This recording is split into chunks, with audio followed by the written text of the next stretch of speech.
Welcome everyone to Knox Game Design for June 2024. My name is Levi Smith. So this month we're going to be looking at jumping, and specifically I'm going to be talking about jumping in old school retro games like on the 8-bit Nintendo Entertainment System.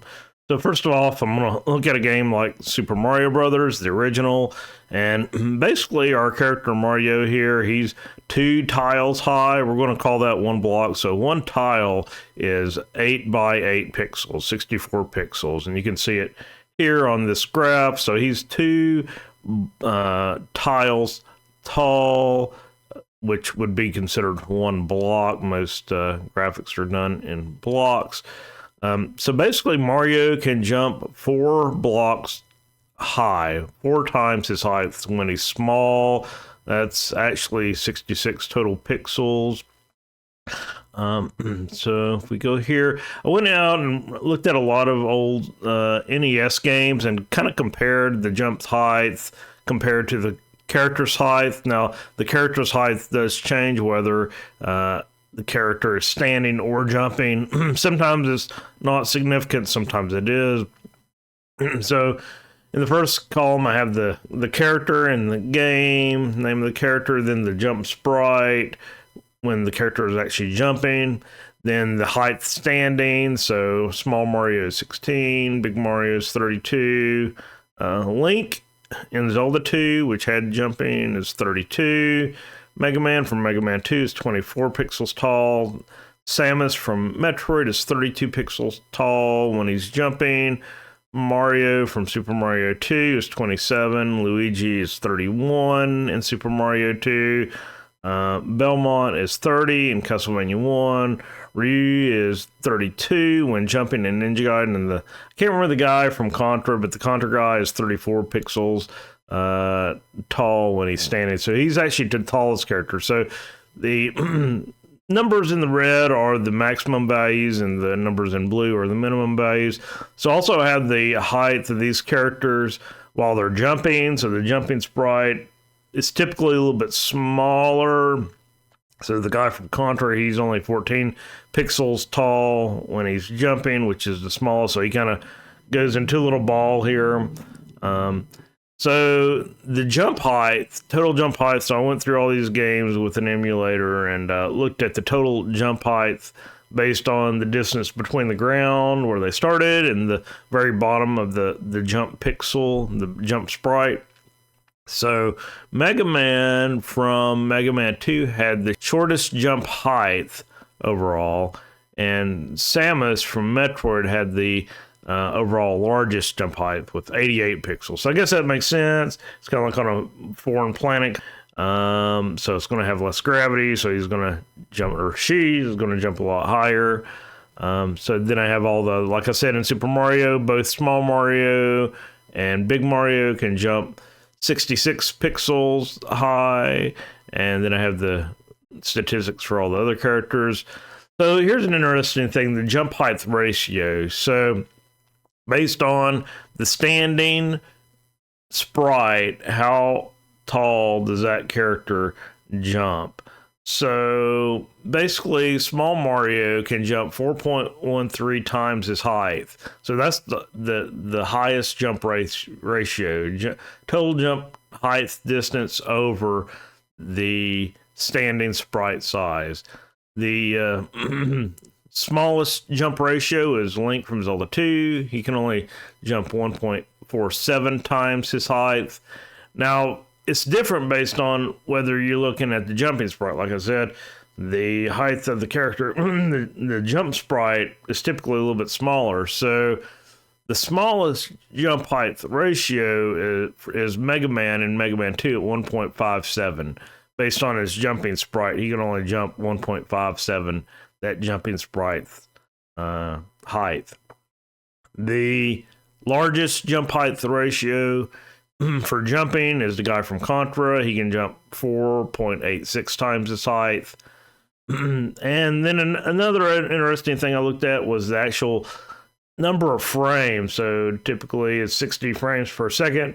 So 60 frames a second is 0.0167 per second. So it's a little bit more than 0.1 of a second per frame. So overall, Samus is the longest to get to maximum height. Actually, Samus from Metroid and Luigi from Super Mario 2 is the longest to get to the maximum height. That's 36 frames. And what's interesting is if you look at Mario from Super Mario 2 and Luigi from Super Mario Brothers 2, everybody probably knows that Luigi jumps. Well, you think he jumps a lot higher, but he really doesn't jump that much higher based on his jump. Actually, based on the jump height ratio, Mario jumps higher than his total height at 1.96, and Luigi jumps 1.84. So they're pretty close based on their jump height. But the difference is Luigi takes a lot longer than Mario, almost twice as long to get to his maximum jump height. So he's really not jumping that much higher. His jump is just a lot longer. He jumps a little bit higher. Let's see here, jump height 57 pixels to 53 pixels.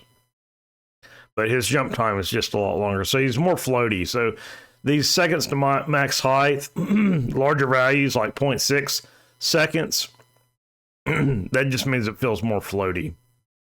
And the shortest time to maximum height is 14 for Belmont from Castlevania 1, which is 0.23 seconds. So his jump's like really fast, just quick up and down. No floatiness at all. And also I made some notes over here that there's 3 frames of input lag. I always thought Castlevania 1 felt kind of weird because it always felt a little bit laggy, and I did count the frames, and actually his jump animation doesn't start until 3 frames after you press the jump button. So based on all that data that I collected, I found that the average jump height is 59.9 pixels, 60 pixels, almost 64, almost like 4 blocks. The average jump height ratio is 2.16 for the standing sprite. The average jump height ratio for the jumping sprite is 2.67. So most characters can jump about a little bit over 2 times their height. It's, like I said, the jumping sprite is a little bit smaller in height, so it's almost 2.5 times higher than your jump sprite. And the average time to maximum height is 0.41 seconds. So about half a second for the characters to get to their maximum height. And also say this is like all like old school retro jumping, classic arcade field jumping, where you wouldn't see this in real life or in a real simulation for jumping. So here's like a simple chart I made for jump states. So I didn't put the start state, but the start state is jump ready. You press the jump button, and then you go to a jump rising state, and then either you reach the maximum height or you release the jump button, this top path here, and then you go to the falling state, and you stay in the falling state until you touch the ground, then you go back to the jump ready state. That's your basic jump state diagram right there. So this is how I looked at Super Mario Brothers right here. I guess I'll go ahead and show an example. So here's Super Mario Brothers right here running. Press start. So you kind of got 2 different types of jump. You can just tap the jump button. You get like a little small jump, or you can hold the jump button and he jumps higher. And that's like your four blocks if you hold the jump button. But if not, you only jump like 2 blocks high. So those are your basically 2 types of jump there. This all just based on how long you hold that jump button right there. And also, if you get big, then you're twice as tall, but you still only jump that same 4 blocks height right there. And your small jump is the same. So that's the example I'm going to be looking at of Super Mario Brothers right here. All the other games are pretty similar. So I'm using FCE UX to look at the frame data right here. I can get pretty in depth by looking at each frame. So like at frame 220, I just tapped the A button for 1 frame. So press the button for 1 frame, then the jump animation starts at frame +2. So it isn't instantaneous. If you look at the frame data, starts at 2 frames later after you press the jump button. the maximum jump height is reached at frame plus 11, and then you touch the ground at frame plus 22. So if you multiply that by, like I said earlier, 0.01667, then you can actually get the total amount of time. So it's like a tenth of a second up, and then 0.2 of a second for the total jump time. So what I did was in Super Mario Brothers for the tap, I actually created a spreadsheet right here. So I calculated, I looked at each frame and the jump, and then I pulled that into GIMP and I measured the height at each frame. So like at frame 1 we're at 0, frame 2 we're at 4, so it's kind of like a 4 frames up until frame 4, then it goes down to 3, then 2 at frame 6, and then 1 at frame 9, and then at frame 12 we reach the top, the apex of the curve. So we're going 0 frames up, and then on frame 13 we go 1 pixel. Yeah, these are all in pixels. So at frame 13 we're going 1 pixel down, and then frame 14 we're 1 pixel down. Frame 15 we're going 1 pixel down. Then at frame 16 we're going 2. Then at frame 18 we're going 3 pixels down. And then at frame 20 we go 4 pixels down each frame. So it's kind of like we start out at 4 pixels per second going up, and then we end at 4 pixels per frame going down. So I was able to chart that right here, and makes a nice little parabola curve right here. And then what's interesting, I was able to go in and make a trend line for these data points, and I found out that you can get an equation. So the amount of pixels going up per frame is minus 0.22 x squared plus 4.98 x minus 4.84. So basically 0.2 squared plus 5x minus 4.8. So based on the frame, so x is your frame.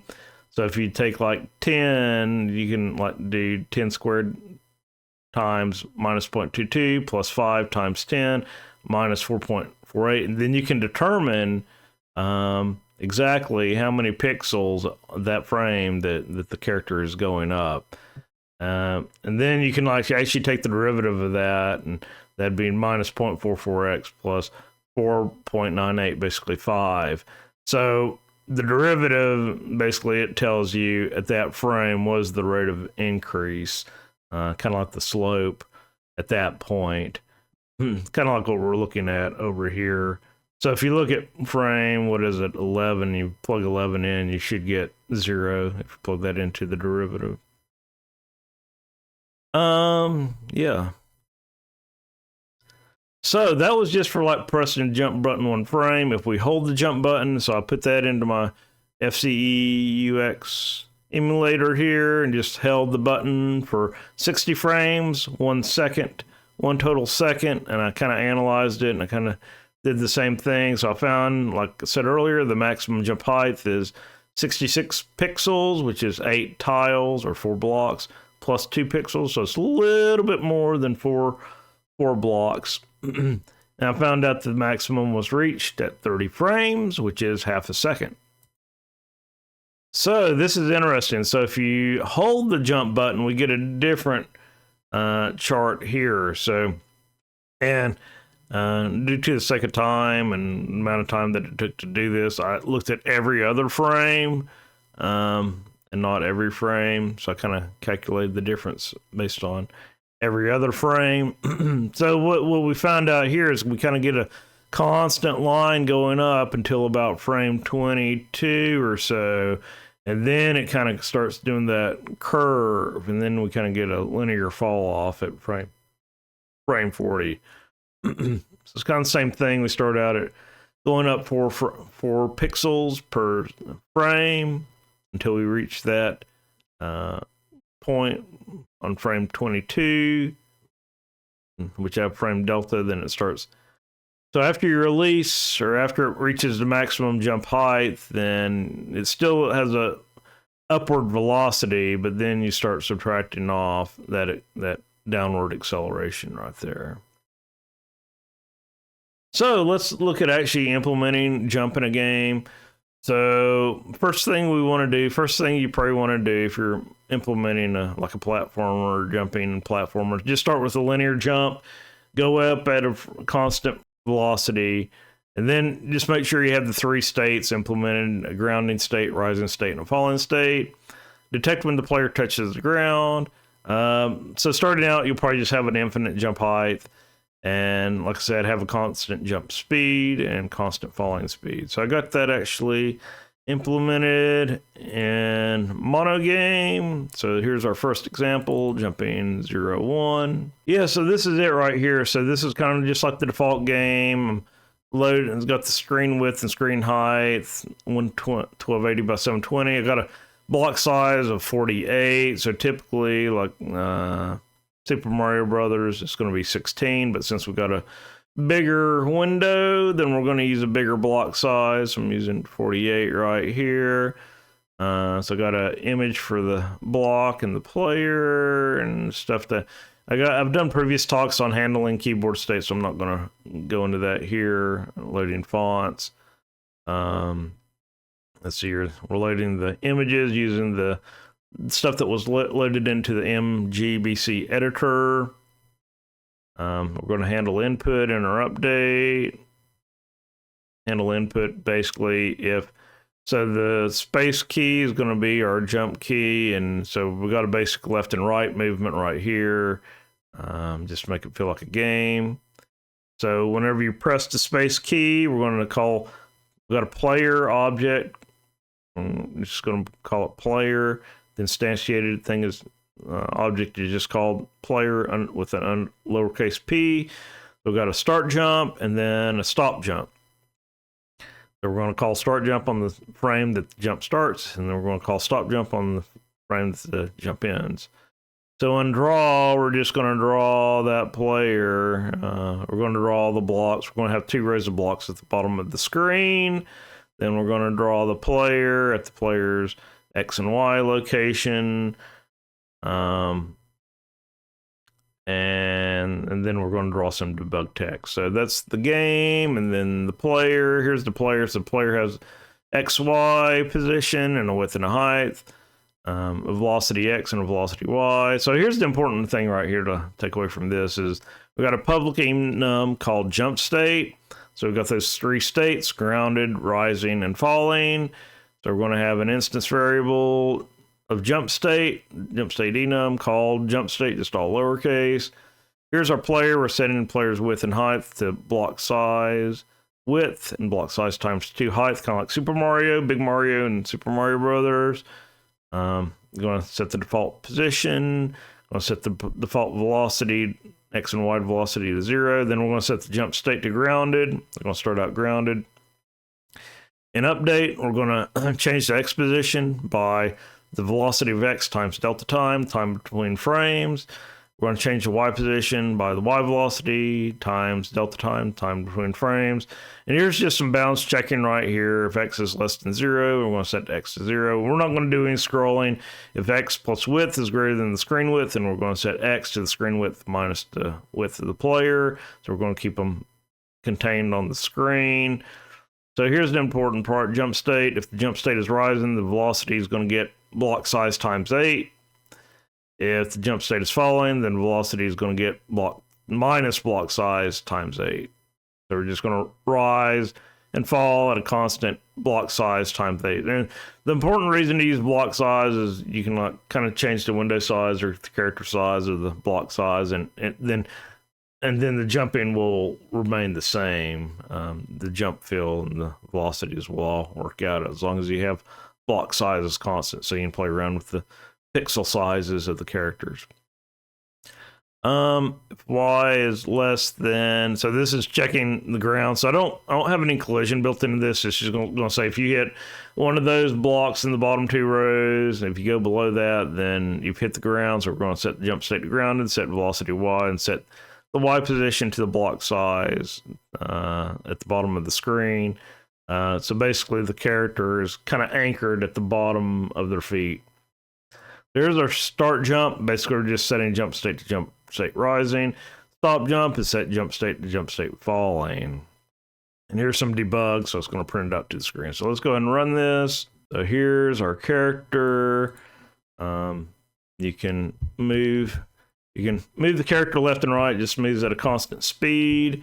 Got the player location there at the top. So if I hold space, it's kind of like an astronaut here.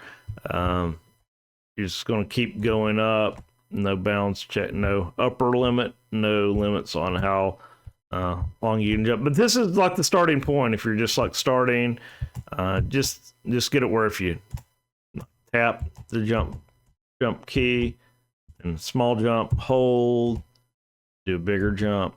So this is linear rising, linear falling, eight blocks per second. The next thing we're going to do is set a maximum jump press time. So if you hold the button, you're not going to keep flying into outer space.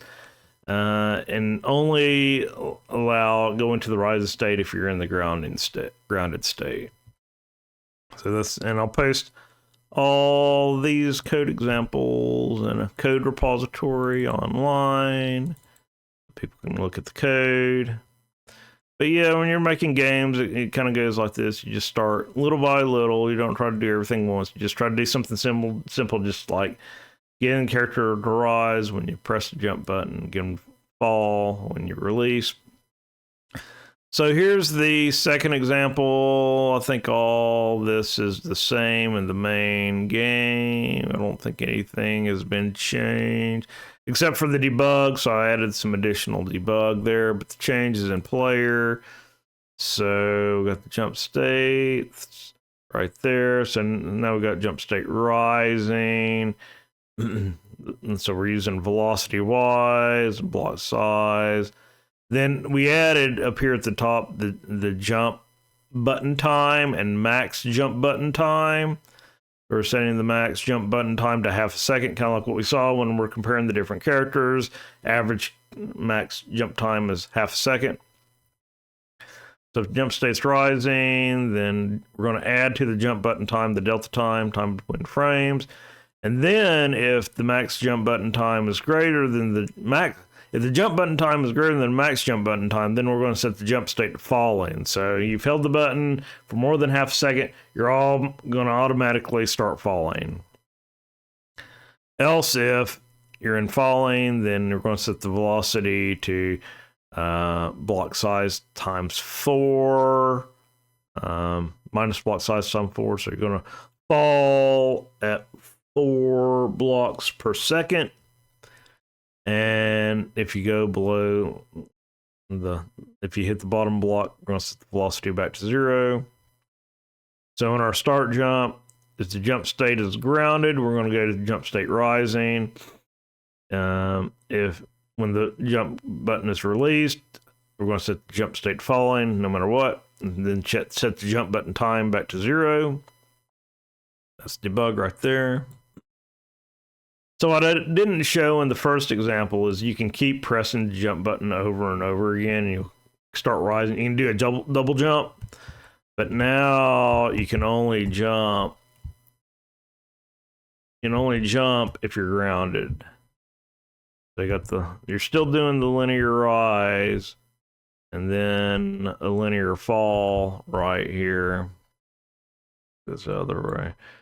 You can see here we got the up here jump state falling, grounded, rising, falling, grounded, rising, falling, grounded. So you basically go in between those 3 states: rising, falling, grounded. And by the way, if I had additional blocks up here, then it is possible to walk off a block, then go from grounded into the falling state. So I don't have that. I didn't demonstrate that here, but you can go from grounded to falling if you're on a block in the air and walk off that block. So I got the jump button time, so you can see there where it hits 50 right there, then it starts falling. Max jump button, that's where I had the max jump button time. So I can actually change that. Like if I want to have the max jump button time to say 1 second instead of 0.5. And you just change it there. Save. Now we can jump for a whole second. So if we got like that Metroid style astronaut jump right there, you just increase the max jump button time. And then I'm also calculating the jump height ratio right there. The character's height, which is two tiles or 1 block, to the maximum jump height. So he's jumping 3 times his height. But we go back and set that to 0.5 seconds, half a second, 30 frames typically. Then you see the maximum jump height just reaches to 1.8. Yeah, very briefly goes over to 2. I know my magnifier doesn't update as fast as the game screen does, but I can see it 2 flip over right there very briefly. So the third part of implementing a jump. So basically we're going to have that constant rise velocity when the jump button is held. And then when the player starts falling, quote unquote falling, then we're going to add on a negative acceleration value. And then we'll also add the horizontal walk acceleration and velocity. So if you take intro to physics, you learn that distance, like the height distance, a distance value. Then if you take the derivative of that, you get distance over time, which is velocity. Then if you take the second derivative, you take the derivative again, then that's distance over time squared. So it's all kind of related, but it's basically driving based on seconds, 1 over seconds. So then we're also going to add a maximum of velocity bound. So basically for the rise velocity, which is constant, we're going to do 8 blocks per second. And for half a second, so the fall acceleration, we're going to do half a block per second squared. So instead of distance, we're using blocks, which blocks correlates or to pixels. And then maximum jump time, we're actually going to use 0.4 right here, a little bit less than half a second. So here's the player, most of the same, except we're going to have a rise velocity here, which is block size times 8. Rise velocity. Fall acceleration is going to be block size divided by 2, which is at 0.5. We also added the walking left and right in the walk state. So we're going to have a maximum jump button time of 0.4. So if jump state's rising, we're going to, this is just for debug output right here for jump time. That could be commented out if we're not displaying debug. So we're still going to use a constant rise velocity while we're rising. Start falling after max jump button time. Falling. So in falling, we're going to calculate the actual, we're going to set the jump height right here based on the fall acceleration. So for velocity y, we're going to subtract off fall acceleration right here. Yeah. And then the velocity, y velocity, gets subtracted off up here, velocity y times delta time for the y position. But for every frame that you're following, every update that you're following, we're going to add on to that the fall acceleration, which is at 0.5 blocks a second. So we're actually changing the velocity, the fall velocity right here. And that's where we go back to grounded, and also added the X and Y, or the X, the horizontal walk. So we got acceleration in walking. So I've got to decelerate, calculate decelerate for the 8. So that really doesn't have anything to do with jumping, but it just makes it feel, just trying to make it feel like Super Mario Brothers. I think all this is, the start jump and stop jump is the same. I just add some debug values right there, and checking the walk left, right, and jump state. That's all the same. Checking our game right here. Don't think I added anything. Just walking left and right. So when you press the left key, then it calls player walk left. When you press the right key, then it calls player walk right. If neither of those, then I just have walk none. That sets it. So what this is going to do when you're walking and you let go of the left key, then you don't instantaneously stop. You got a few frames of slowing down there. So that's handled with acceleration now. Then I got the additional jumping right there. Debug jump text right here. So now let's look at it. We press jump. So this is starting to feel like Super Mario Brothers right here. So you got constant up. Then after you reach that maximum jump time, then it's still going to go up a little bit because you got that upward velocity. Then it's going to start changing, adding that negative acceleration to your Y velocity. So yeah, we got constant rise velocity. I got it all there on the screen in debug. Constant rise velocity, 8 blocks per second. Fall acceleration is half a block per second squared. Then it displays the location, X and Y location of the player. Got your 3 jump states, rising, falling, and grounded. Jump button time. So you can go up to 0.4 seconds. And for jump time, and then I got the jump height ratio, so it goes up to like 2.1 or 2.2. Total jump time is 1.22. If you hold the button, if you just tap it, maximum jump time is 0.6. And then I got the total jump height in pixels, so 201 pixel jump height, or 4.2 blocks. So that's our little demo here, and it feels like Super Mario. And also, if you press right, then he speeds up and slows down.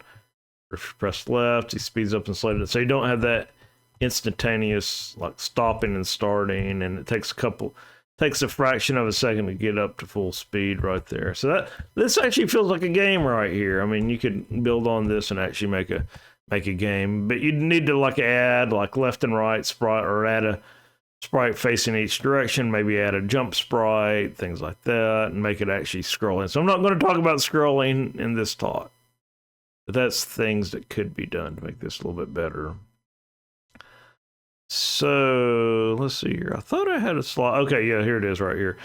So if we go back and look at our Super Mario Brothers, so I took the values from our demo here. So if we look at jump height and blocks and Super Mario Brothers, it's 4.125, and our demo is 4.2, so that's pretty close right there. Put up here. So in our demo is 4.2, Super Mario Brothers is 4.125, and total jump time in seconds in Super Mario Brothers is 0.9, and our demo is a little bit longer, it's 1.25. So you could go in there and play around with all these values, like our jump time and jump height ratio, and play around with those velocity values, and you could probably actually get it closer to Super Mario Brothers. But this is pretty darn close right here. I mean, it actually feels like Super Mario Brothers.